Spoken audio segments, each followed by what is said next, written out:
네, 이번엔 국민의힘 윤석열 후보 이야기로 이어가 보겠습니다. 윤석열 후보의 비서실장을 맡고 있던 권성동 의원이 당 사무총장으로 임명됐습니다. 당초 이번 주로 예정됐던 선대위 인선 발표는 또 다음 주로 미뤄질 것으로 알려지고 있는데요. 막판 조율을 두고 윤석열 후보와 김종인 전 비대위원장 사이에 이견이 있는 것으로 알려지고 있습니다. 오늘 윤 후보 만나셨거나 만나세요? 여기도 보다시피 내가 여기 방에 혼자 있었는데 누굴 만나요? 나는 아직 보지도 못했어요, 아무것도. 나는 아무것도 모른다니까 지금. 이 김한길 전 대표가 통합위원장 맡을 거라고 많이 얘기가 오늘 나왔거든요. 이 부분은 좀 어떻게 보세요? 뭐를 통합하려고? 그냥 인물만 몇 명 갖다가 통합위원장이라고 앉혀놓고 하면 통합이 돼? 지금 잘 원만하게 진행되고 있고요. 거의 우리 모든 당원들이나 당 관계자가 또 우리 당 관계자는 아니어도 밖에서 도와주는 분들 이런 많은 분들이 도대체 셀 수 없이 많은 분들이 이 선거를 도와주고 여기에 참여하지 않으시겠습니까? 그죠? 선거라는 건 뭐 이렇게 소수만 하는 것이 아니고 그러니까 아마 뭐 진짜 조만간에 조금 기다려 보시죠. 최근에 저희가 계속 전해드린 것처럼 김종인 전 위원장을 원톱 총괄 선대위원장으로 하고요.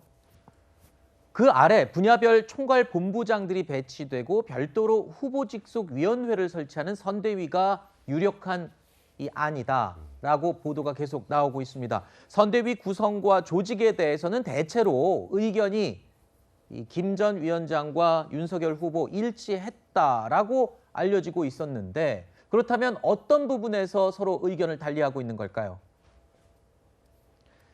바로 윤석열 후보가 영입하고자 하는 인물입니다. 김한길 전 민주당 대표 그리고 김병준 전 비대위원장에 대해서 김종인 전 위원장은 탐탁치 않은 의견을 내는 것으로 지금 알려지고 있습니다. 자, 김종인 전 위원장이 김한길 전 대표나 김병준 전 위원장 영입을 반대하는 이유가 과연 뭘지 궁금하고요. 결국에는 윤석열 후보와 김종인 전 위원장 둘 중에 어떤 사람의 의견이 더 반영이 되는 결론이 날지 궁금하거든요. 결론 나는 부분은 상당히 좀 복잡해서 예측이 좀 어렵긴 한데 일단 첫 번째 말씀하신 것 같아요. 김병준 전 비대위원장하고 김한길 대표 같은 경우에는 김한길 대표는 아까 인터뷰 들어보시면 뭐를 통합해 이러잖아요. 네. 상당히 많이 반대를 하시는 것 같아요. 제가 느낌에. 그래서 김한길 이제 전 민주당 대표가 들어오는 것에 대해서 아마 김종인 전 비대위원장 같은 경우는 상당히 반감이 좀 심한 것 같고 그리고 이제 김병준 전 비대위원장도 사실은 지금 김종인 비대위원장 이렇게 사이가 좋지 않으세요. 그러다 보니까 아마 이분이 들어오시는 것도 상당히 반대를 하시는 것 같아요. 그러니까 이 윤석열 후보 입장에서는 가능한 한 많은 사람, 넓은 범위 내에 있는 사람들을 다 이렇게 선대에 집어넣어서 좀 더 큰 선대의 규모를 갖추고 싶어 하는데 김종인 전 비대위원장의 윤석 대표 입장에서는 약간 거기에 이제 반대 입장을 갖고 있는 것 같아요. 네. 그러니까 이제 민주당도 지금 그런 문제가 있는 부분이 있거든요. 멤버들급으로 꾸리긴 꾸렸는데 컨트롤 타워가 없다 보니까 이게 그렇죠. 제대로 작동을 안 하는 문제가 있어요. 그래서 여기저기 이미지적으로 들어와서 이미지적으로 그런 분들이 다 들어오면 예전에 있던 분들 뭐 예전에 역할했던 분들이 다 들어오면 국민들 볼 때 여러 사람이 통합적으로 들어오는구나 이런 의미는 있지만 실제 작동하는 데는 상당히 한계가 있다는 점에 대해서 논란이 있는 것 같고 그럼 누구 말이 먹힐 거냐.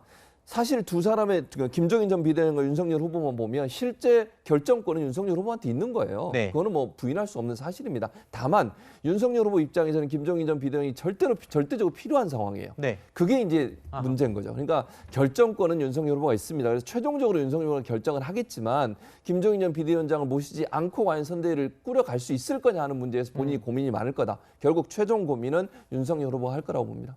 자, 선대위 구성도 원활하게 마무리를 해야 되겠지만 윤석열 후보의 또 다른 과제가 있죠. 바로 원팀 만들기입니다. 윤석열 후보가 경선 라이벌이었던 홍준표 의원, 유승민 전 의원의 도움을 과연 받을 수 있을지도 관심이 모아지고 있는데요. 그게 말같이 그렇게 쉬워 보이지는 않습니다. 저는 만나고 싶은데 제가 이제 좀 더 적극적으로 좀 불편 드릴 것 같아갖고 내가 댁에 찾아뵙거나 하지는 못했거든요. 전화만 드리고.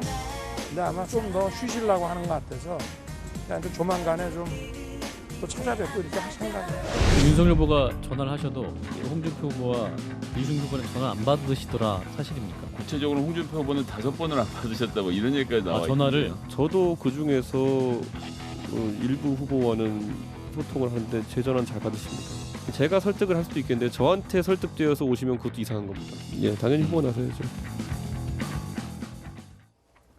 자, 윤석열 후보가 한 언론사 인터뷰에서 홍준표 의원이 본인 전화를 아직도 안 받고 있다라고 이야기를 한 적이 있는데요.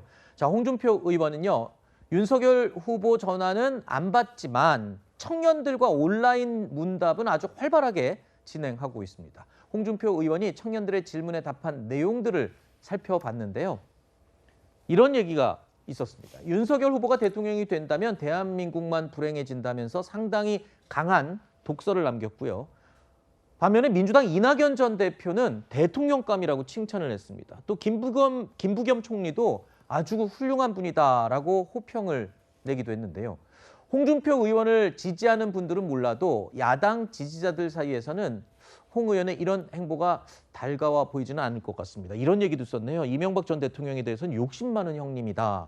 이런 평가를 내리기도 했는데 글쎄요. 이 야당 다른 후보들 또 당 내에서도 그렇게 좋아할 것 같지 않은 내용들이에요, 지금. 당연히 안 좋아하죠. 저런 말을 하시면 네. 지금 선거 국면이잖아요. 대선 국면에 저런 말씀을 하시는 건 저는 바람직하지 않다고 생각해요. 저렇게 되면 윤석열 후보가 어떻게 되겠습니까? 그러니까 국민의힘 전체의 원팀이 돼야 되고 하나가 돼야 되는 상황이잖아요. 지금 그런 상황에서 홍준표 후보가 저런 얘기, 홍준표 의원이 저런 얘기를 하시면 상당히 윤석열 후보 입장에서 난감할 수밖에 없어요. 그리고 지금 청년층과 소통하면서 청년층의 지지를 어쨌든 받고 있는 상황이잖아요.